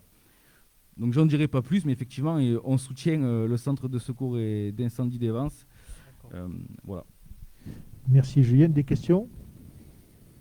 Bon, donc je vous propose d'adopter cette motion. Qui est contre? Qui s'abstient? Donc à l'unanimité, je vous remercie beaucoup. Alors on va parler du transfert de la compétence du plan local d'urbanisme, le PLU, à la communauté de communes du Pays des Vents Saint-Cévennes. Alors, c'est une simple information, hein, on ne va pas délibérer, on ne va pas trop en parler aujourd'hui, mais simplement vous dire quelques mots. Donc, il est bien que les gens le sachent. Nous avons un PLU, un plan local d'urbanisme qui date de 2005. D'accord? Ce PLU de 2005, il est amené à être revu, car il faut ce qu'on appelle le grenelliser. Qu'est-ce que grenelliser un PLU? C'est revoir totalement les zones urbaines, les zones à construire, les zones naturelles, etc. Dans l'idée de perdre de moins en moins d'espace et d'occuper les espaces vacants entre les maisons. Autrement dit, de densifier. Alors, on peut ne pas être d'accord ou être d'accord. En tout cas, on n'a pas beaucoup le choix. On peut lutter, mais à un moment donné, les services de l'État, eux, sont là pour nous rappeler la règle. Voilà. On doit économiser l'espace. C'est un débat extrêmement épineux. Car après, quand on arrive au niveau de la parcelle, entre une parcelle qui est en zone constructible qui risque de passer en zone non constructible, je ne vous dis pas les tensions que ça peut donner. Voilà, ça peut donner des tensions très importantes. Ça peut donner des tensions très importantes sur plusieurs points, c'est-à-dire que, bon, on peut perdre un terrain constructible, mais ça peut aller beaucoup plus loin dans l'idée des... Voilà, c'est peut-être plus complexe parce que vous avez une maison avec du terrain, et vous pouvez très bien dire à un enfant, je vous donne une maison, et puis à l'autre, vous dites, je te donne un terrain à bâtir. Ok, pas de problème. Il faut conseiller à l'enfant qui a le terrain à bâtir de bâtir de suite, ou de le vendre pour bâtir. Voilà. C'est-à-dire que la vision, maintenant, elle est sur 5-6 ans, et pas sur 20 ans ou 30 ans. Voilà. Et ça ira en réduction. Bon. Voilà. On y reviendra, puisque nous, on n'a pas lancé la procédure de PLU grenellisé. On avait fait un diagnostic dans lequel on perdait énormément de terrain constructible, hein, il faut se le dire. On n'est pas allé plus loin avec l'ancien maire. Mais on va être obligé de se relancer parce que sinon le préfet va nous rappeler à l'ordre et nous dire c'est bien Saint-Paul-le-Jeune, mais votre PLU date de 2005, il serait temps de s'y mettre. Pour faire un PLU, il faut à peu près 3 ans. Le jour qu'on dit on vote, on délibère, on refait le PLU, le temps qu'on lance la procédure avec un bureau d'études, 3-4 ans. Voilà. Donc c'est un travail avec la population, avec les services de l'État, et on avance, on recule, etc. etc. Voilà, donc, mais c'est cadré. Donc si on ne s'y met pas, le préfet va nous rappeler, et puis après il peut nous bloquer toutes nos procédures de PLU actuelles, hein, et puis nous dire, écoutez, si vous n'avancez pas, moi je vais avancer à votre place et je vous bloque tous vos dispositifs d'urbanisme. Bon. Donc il va falloir s'y mettre. Alors, pas forcément demain matin, mais il va falloir s'y mettre. Arrive là-dessus la compétence communautaire. Qu'est-ce que ça veut dire? Il y a une loi qui est passée il y a quelques années dans laquelle il était inscrit que au 30 décembre, ou 31 décembre, c'est 31 décembre, c'est ça? Il y a 31 décembre, si les communes ne se manifestent pas, le PLU, la compétence urbanisme du plan local urbanisme sera transférée automatiquement à la communauté de communes. 31 décembre. Sauf si les communes se manifestent avant, en votant. Donc si on vote contre, et qu'un certain nombre de communes sont contre, qui représentent un certain nombre de la population du territoire, la compétence n'est pas transférée. Je ne vous dis pas ma position pour l'instant, vous la connaîtrez un peu plus tard. Alors, qu'est-ce que ça veut dire? Ça veut dire que il faudrait délibérer aujourd'hui. Mais comme il y a l'état d'urgence, ça a été reporté. Ça a été reporté jusqu'au 1er juillet 2021. Autrement dit, à partir du 31 mars 2021, on a 2-3 mois pour se prononcer si on veut transférer ou pas la compétence. Si on ne dit rien, c'est qu'on est d'accord. Alors, c'est un peu drôle, hein, mais c'est comme ça. C'est-à-dire que si je ne vous en ai pas parlé là et que ça se transfère, j'aurais dit oups, j'ai oublié de vous en parler et c'était transféré. Bon, on va faire ça. Il faut quand même qu'on en parle. Donc du coup, il n'est pas exclu que je vous fasse venir un spécialiste du plus intercommunal et qui vous montre les avantages et les inconvénients de tout ça. Voilà. Après, voilà, il faut se dire qu'on est sur un territoire qui est plus grand. Alors, vous avez la communauté de communes à côté, Bordeaux-Doby, qui a un plus intercommunal depuis plusieurs années. Ils sont plus intercommunal.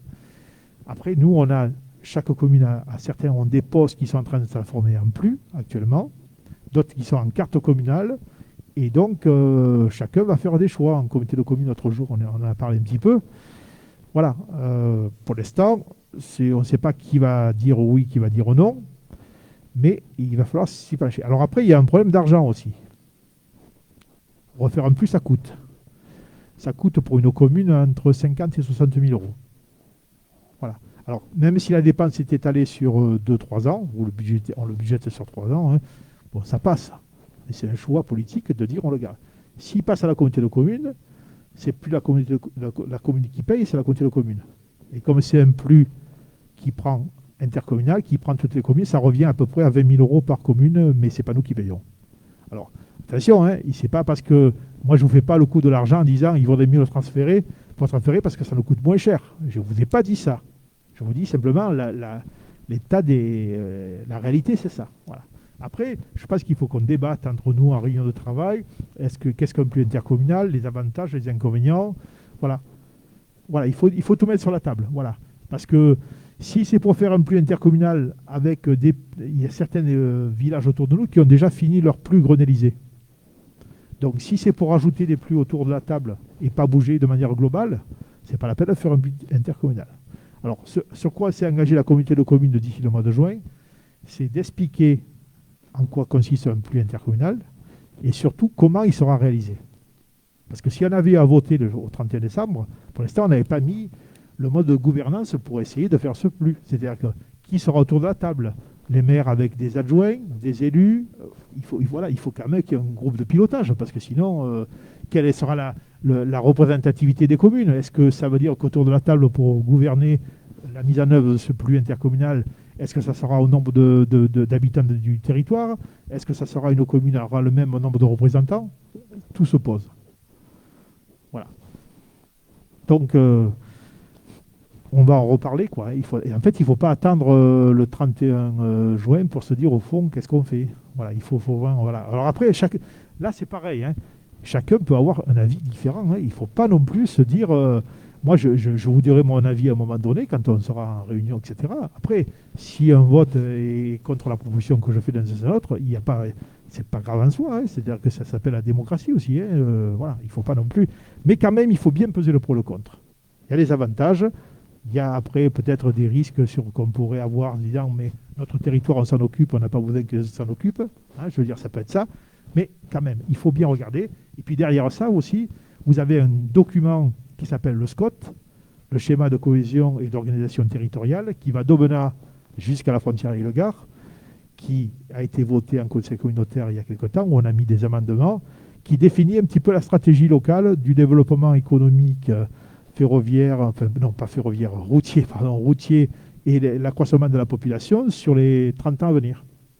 Et ce document, qu'on appelle le SCOT, je vous l'enverrai par mail, etc., il dit que en fait, notre population sur les secteurs, elle n'est pas en croissance exponentielle, quoi. On perd des habitants. Même s'il y a des nouvelles constructions, on n'est pas en croissance démographique. Donc, ça veut dire quoi derrière ça? Ça veut dire que quand l'État regarde le territoire, elle se dit c'est pas la peine d'augmenter les zones constructives parce que vous perdez des habitants. Donc, n'étendez pas votre territoire constructible. Voilà. Mais bon, voilà. C'est les éléments qu'il faut qu'on analyse. Hein. C'est pas comme ça qu'on décide du jour au lendemain. Mais voilà.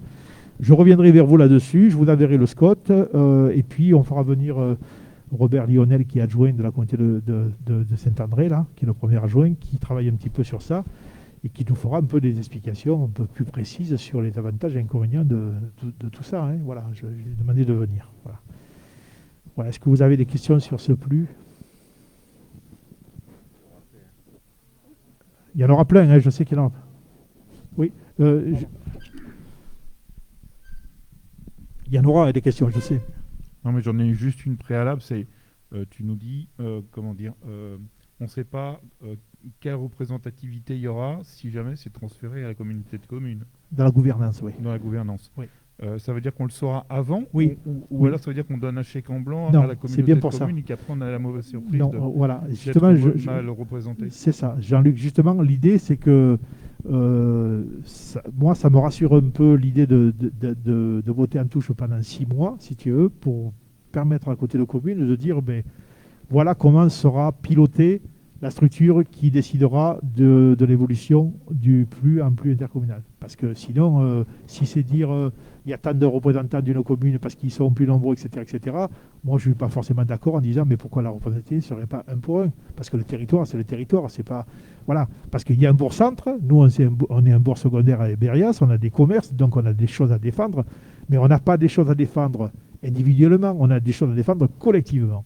Voilà. Et tu as raison.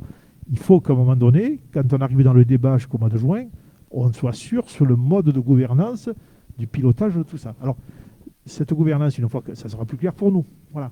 Après, ça ne change pas la décision d'urbanisme qui est toujours prise par le maire. C'est-à-dire que ce n'est pas parce qu'on a un plus intercommunal qu'on ira déposer son permis à la côté de la commune. Il sera toujours déposé dans la commune. C'est le maire qui instruit, qui la demande avec la DDT et qui reçoit et qui signe le permis. C'est-à-dire que le plus intercommunal ne transfère pas la compétence de décision d'urbanisme du maire. Ça reste une décision du maire, mais qui lui applique le plus, ou le plus intercommunal. Hein, il appliquera le règlement. Hein, il n'y a pas de. Voilà. Donc du coup, effectivement, Jean-Luc, c'est quand même un élément clé, la gouvernance. Je suis d'accord avec toi. Et puis le projet de territoire aussi. Voilà. Et donc, deuxième question qui va avec. Si, dans le pire des cas, on était sous-représenté, quel serait le risque pour la commune? Alors, on a débattu l'autre jour en conseil communautaire. Et alors, les collègues m'ont dit qu'il faut faire confiance aux élus qui sont autour de la table sur le fait qu'on est sur un territoire qu'on partage et que, voilà, c'est comme ça qu'il faut le voir. En fait, normalement, la communauté de communes, on devrait avoir un projet de territoire. C'est-à-dire qu'en fait, on a 15 communes. Donc, quand on fait un comité exécutif ou un comité de pilotage où on fait le bureau de la communauté de communes, en fait, pour l'instant, on travaille ensemble. On a des objectifs communs. La voie douce, c'est un bel exemple d'objectifs communs pour l'ensemble de la communauté de communes. Mais on devrait écrire un projet de territoire. C'est-à-dire qu'au fond, qu'est-ce qu'on veut sur notre territoire globalement, sans avoir la limite de symbole avec des vances, etc. C'est quoi notre projet de vie pour les habitants? Et du coup, avec Lionel, on s'est dit, mais en fait, il faudrait écrire d'abord le projet de territoire qui permettrait peut-être de se dire, est-ce que le projet de territoire, une fois écrit, c'est les valeurs qui sont sur le territoire, et à ce moment-là, peut-être que le plus intercommunal, c'est lui qui va mettre en œuvre ce projet de territoire. Voilà. C'est ça. Alors après, c'est vrai qu'on est toujours prudent sur le transfert des compétences. Hein. Vous savez que pour l'eau, moi je suis à cheval, il va falloir qu'on se batte à un moment donné parce que le transfert de la compétence eau, ça va nous arriver dans pas longtemps. Il va falloir qu'on en débatte sur ça aussi. Mais c'est pas encore. Mais le plus précis, c'est le plus intercommunal. Mais voilà. Donc après, on se dit, la compétence nous échappe pas, et quel intérêt? Voilà, il n'y a pas que le côté financier. Moi, quand je vous ai dit 60 000 euros de côté et que ça ne nous coûte rien, ça ne peut pas être que ça, quoi. Si c'est qu'une histoire d'argent, c'est pas ça qui compte. C'est quand même, voilà, il faut se pencher. Et Jean-Luc, tu as raison. Si on a une gouvernance claire, précise sur la représentativité du territoire, et si on a un projet de territoire, peut-être que ce sont des éléments qui nous permettront de dire on le fait ou on le fait pas. Voilà. En sachant qu'on pourrait, si la commune de Saint-Paul dit non et que tout le monde dit oui, on y va. Puisque je me rappelle, j'ai pas le chiffre, je me rappelle plus, c'est un quart de la population. Enfin, je me trompe, je vais pas vous dire ça. Enfin, c'est très précis. Il y a le compte de population, le nombre de communes qui refusent. Voilà. Voilà. Donc, on en reparlera quand ça sera vraiment le moment, quoi. Hein.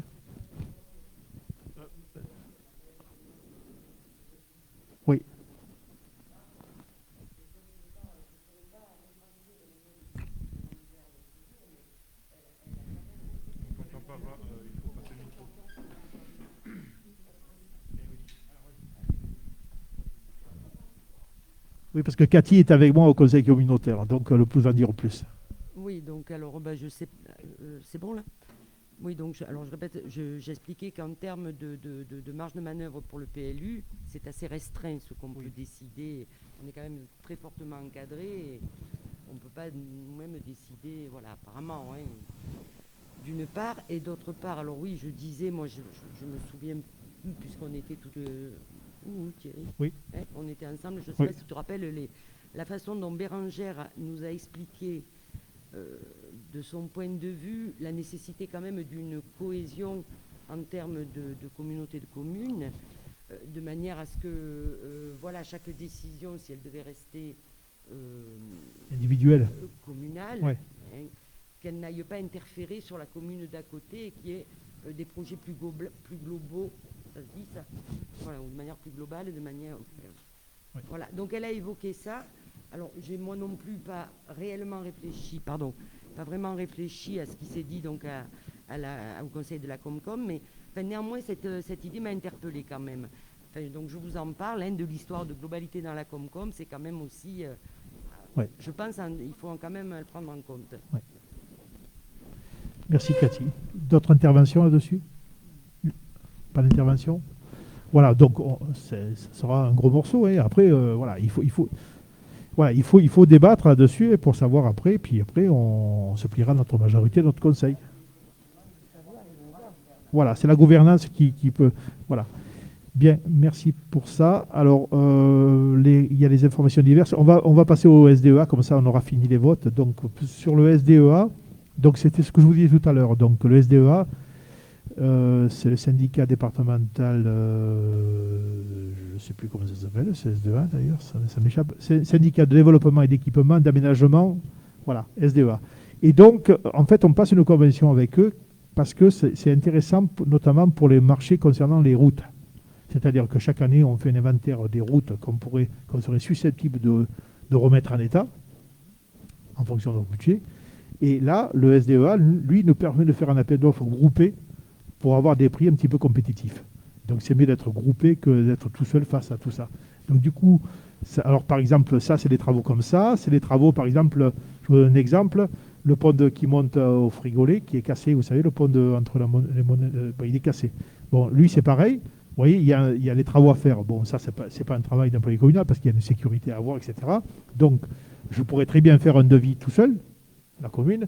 Bon, je ne suis pas spécialiste, alors que le SDEA, lui, c'est un bureau d'études. Quand je lui dis allez voir mon pont et faites-moi une proposition, ben c'est lui qui gère. Il regarde les entreprises et puis il me dit ben voilà, ça sera telle entreprise. Voilà. Donc du coup, c'est une aide à la décision. Voilà. Donc du coup, ça nous coûte un certain nombre d'euros par habitant, d'accord. Et donc, alors la convention, voilà, donc ça nous fait à peu près 2502 euros hors taxe. Voilà. Voilà. Pour l'année. Mais pour nous, c'est commode, hein, parce que ça veut dire qu'on a des spécialistes qui font le travail à notre place sur les choses de lesquelles on... Voilà.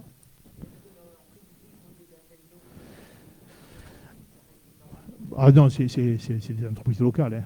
C'est-à-dire que... Ah oui. Non, parce que s'ils allaient chercher des entreprises dans la vallée du Rhône, on ne le ferait plus. Par exemple, où ils travaillent avec Lopi, Boyer, etc., sur ces choses locaux. Mais ils sont force de proposition sur un marché un peu plus gros, quoi. Voilà.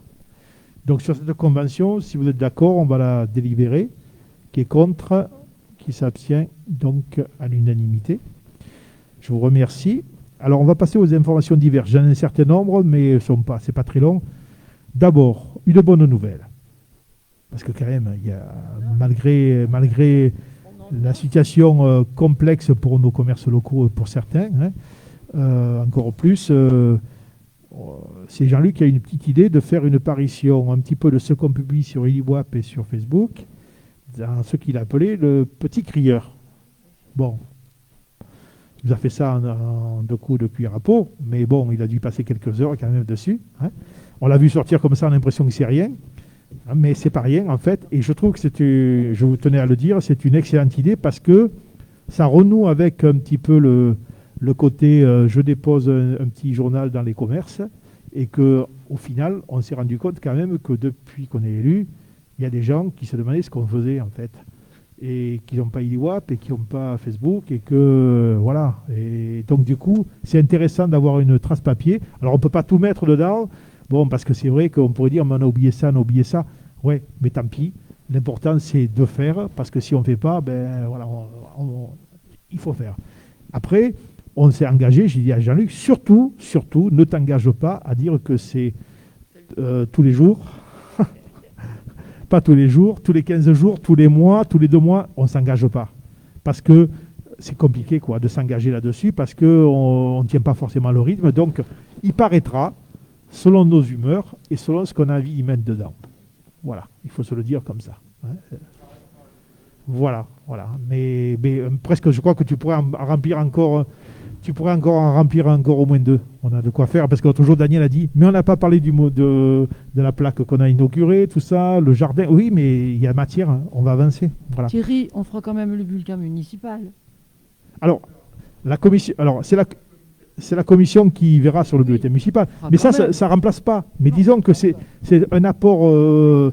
voilà, ça amène un peu de fraîcheur, si tu veux. Tu vois, c'est pas le bulletin traditionnel, c'est en plus, quoi. Non, mais tu dis, si on a oublié de dire quelque chose, on pourrait toujours le dire dans le bulletin Oui, municipal. oui. Mais c'est vrai que je pense que là-dedans, on peut dire des choses de manière très simple, mais au moins, ça vraiment, ça réussit. Tu vois, tu as des propositions, Denis?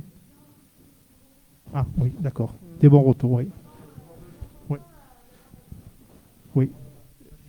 Je vais juste rajouter que c'était, moi, je trouvais l'outil pertinent dans le sens, c'est bien de rendre à la population un rendu de ce qu'on fait finalement. Et finalement, à part ce document-là, on n'a rien aujourd'hui à part des ondits et des bruits de couloir. Mais bon, voilà. Donc moi, j'aime bien le fait de pouvoir rendre compte de ce qu'on fait, quoi.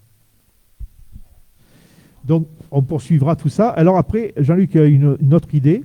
Il n'est pas exclu qu'on poursuive aussi un peu la même approche sur un document interne pour l'ensemble des personnels de la commune.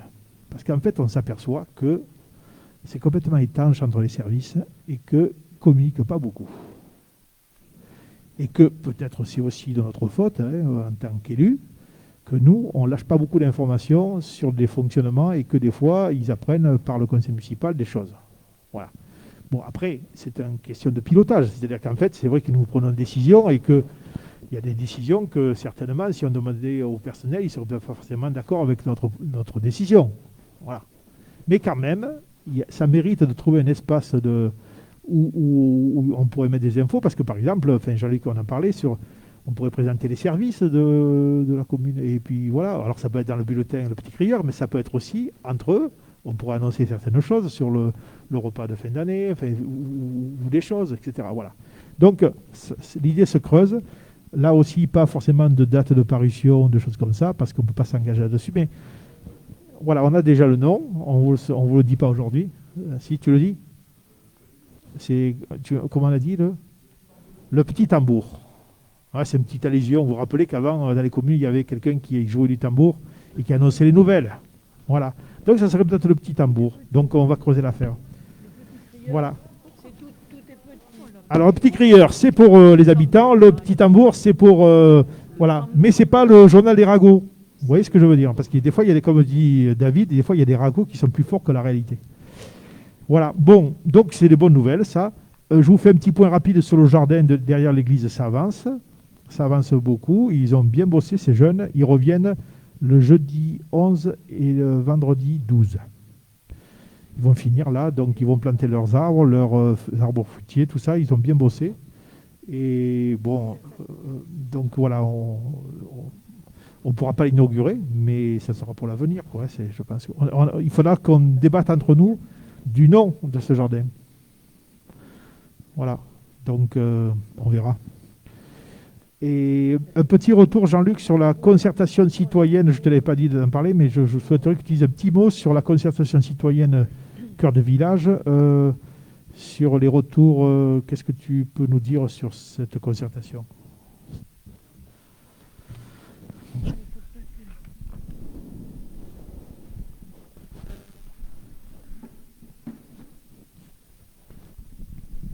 Si le micro ne vient pas à toi...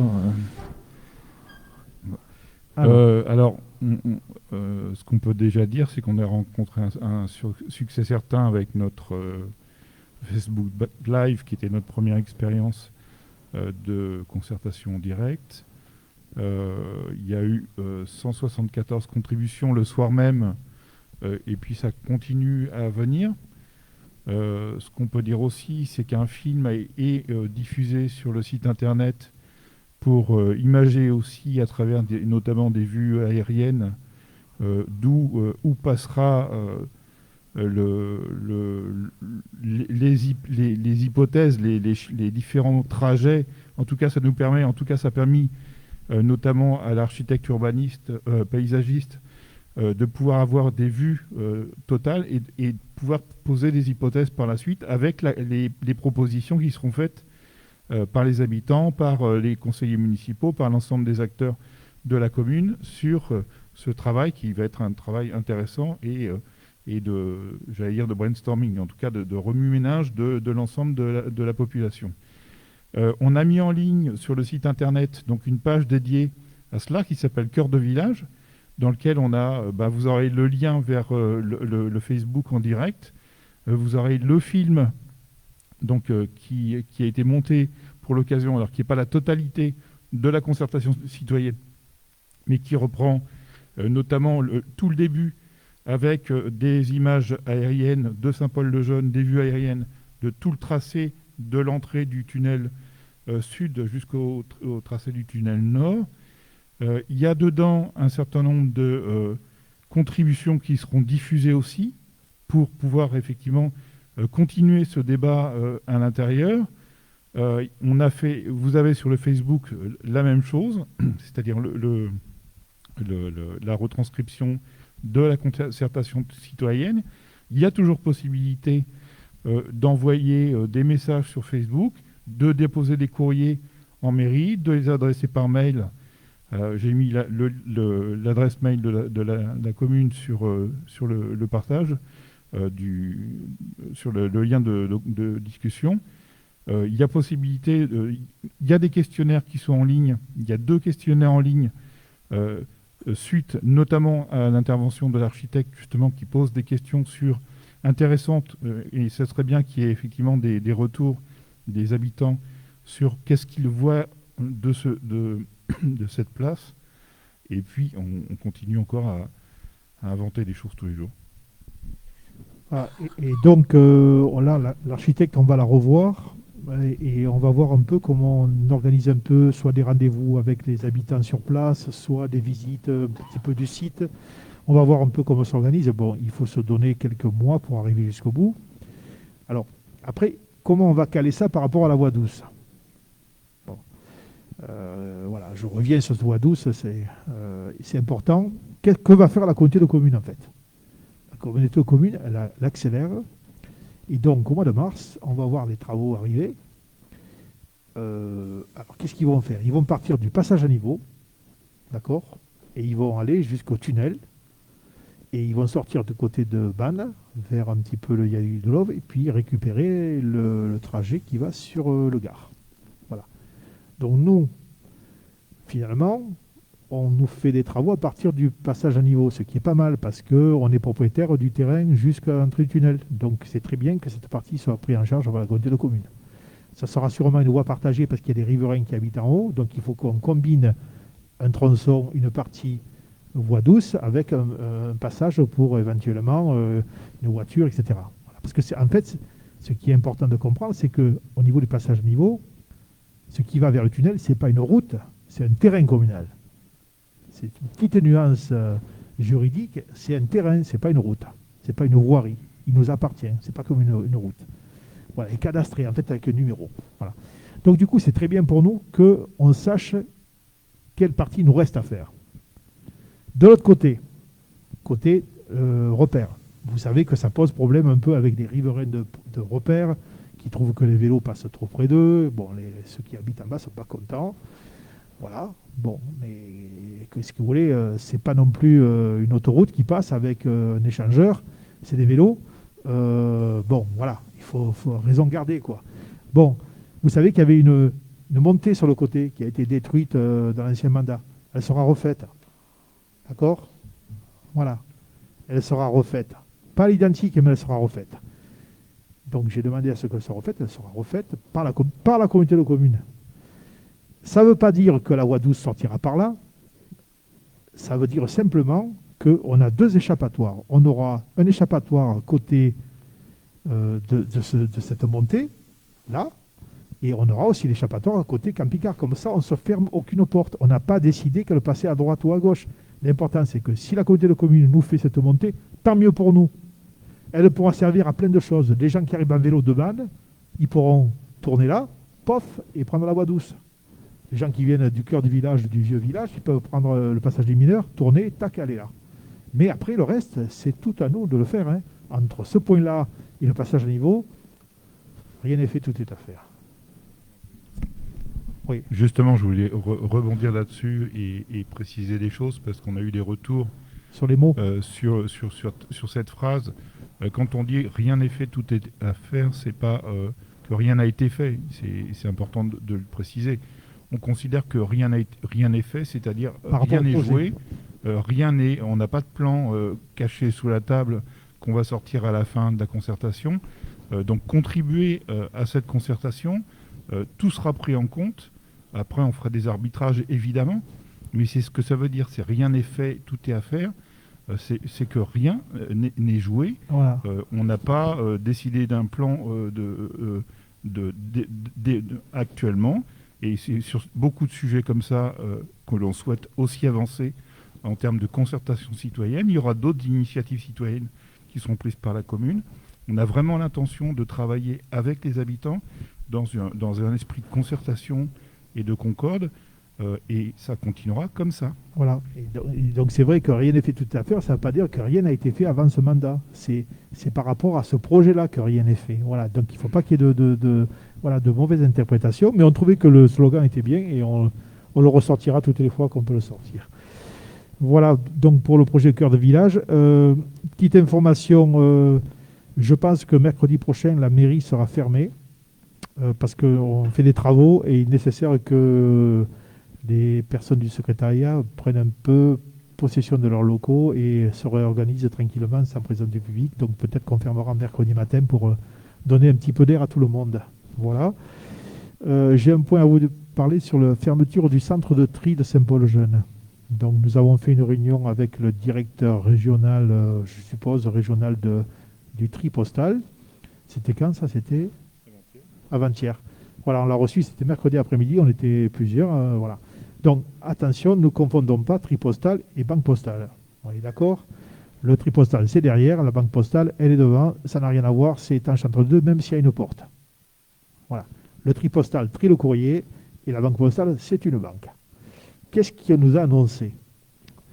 Il nous a dit que ça avait pris du retard parce qu'il y a eu le Covid, sinon il l'aurait fait avant, en gros, et que dans la stratégie, c'est, en gros, je résume, je peux faire quelques petites erreurs, mais en gros, il y a 6 facteurs.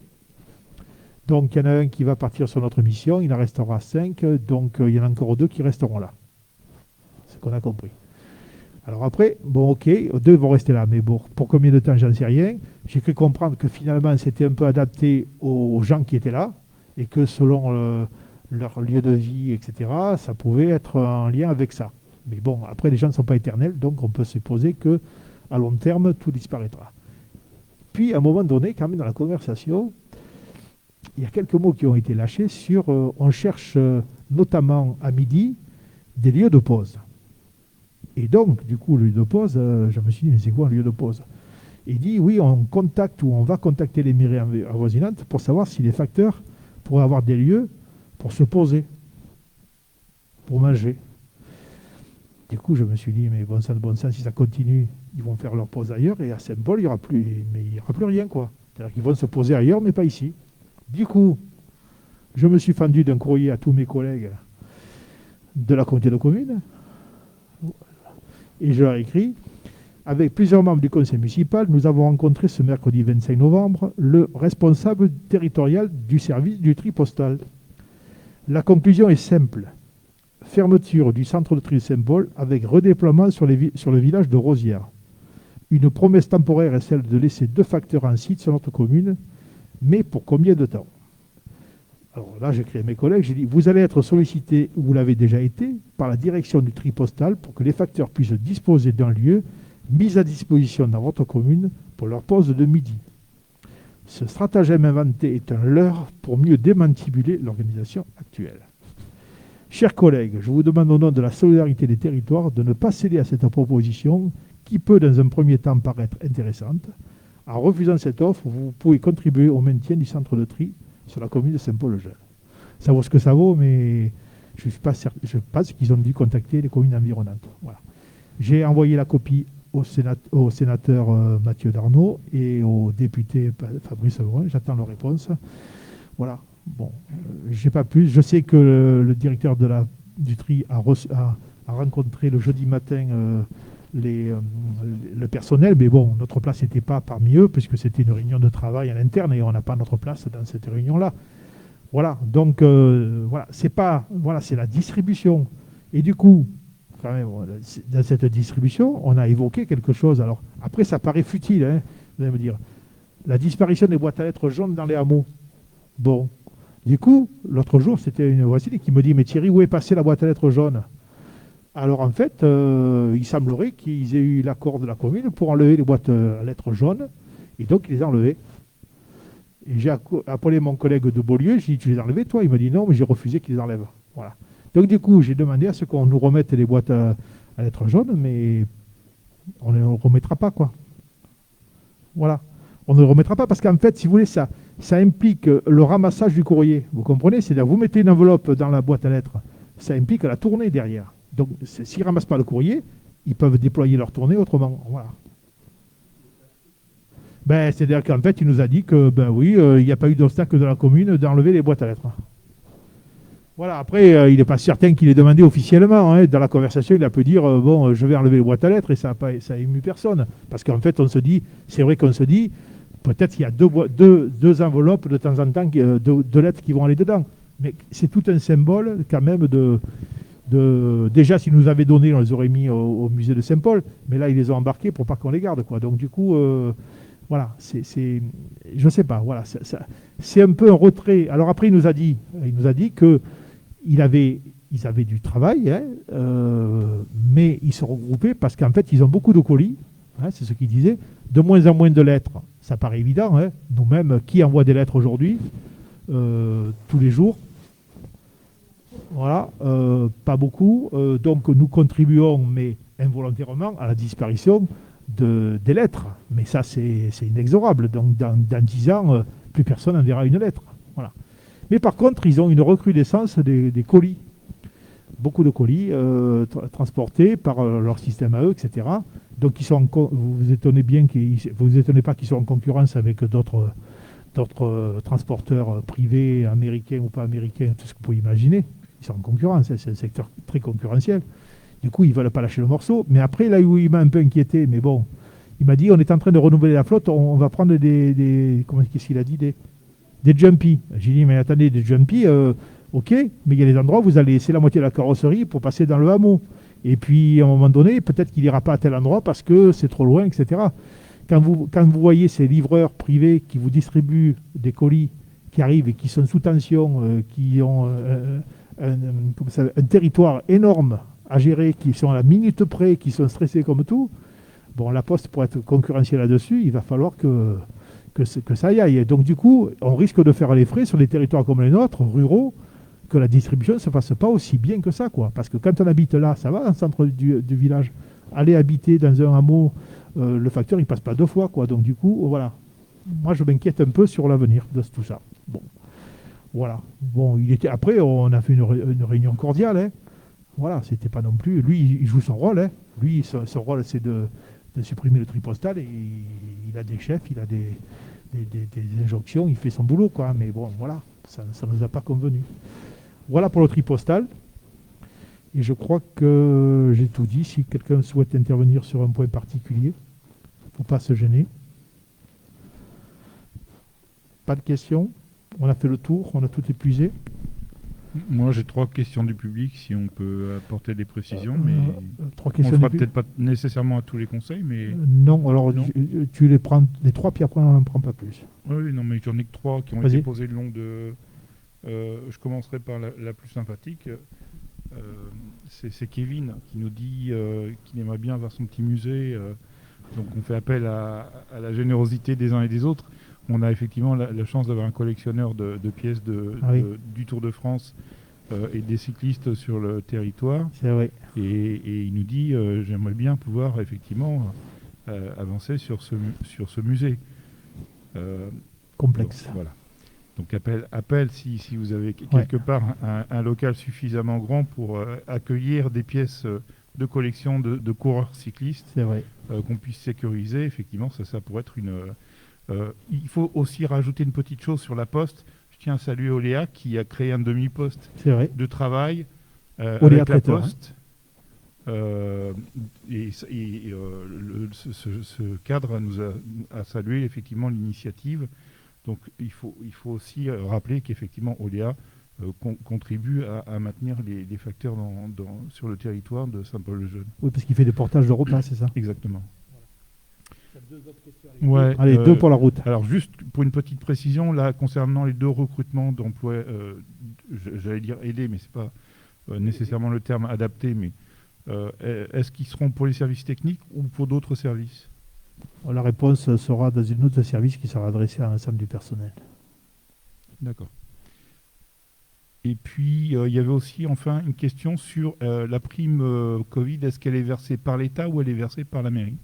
Alors, c'est le vaste débat. En fait, elle est prise sur le budget communal. D'accord. Voilà, il n'y a pas de contrepartie. C'est-à-dire que ce n'est pas parce qu'on donne tant que l'État nous reversera quelque chose. C'est pris sur le budget communal totalement.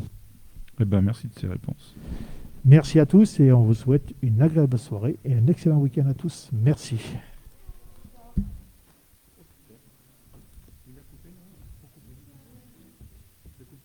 Non. Je salue les gens avant de partir.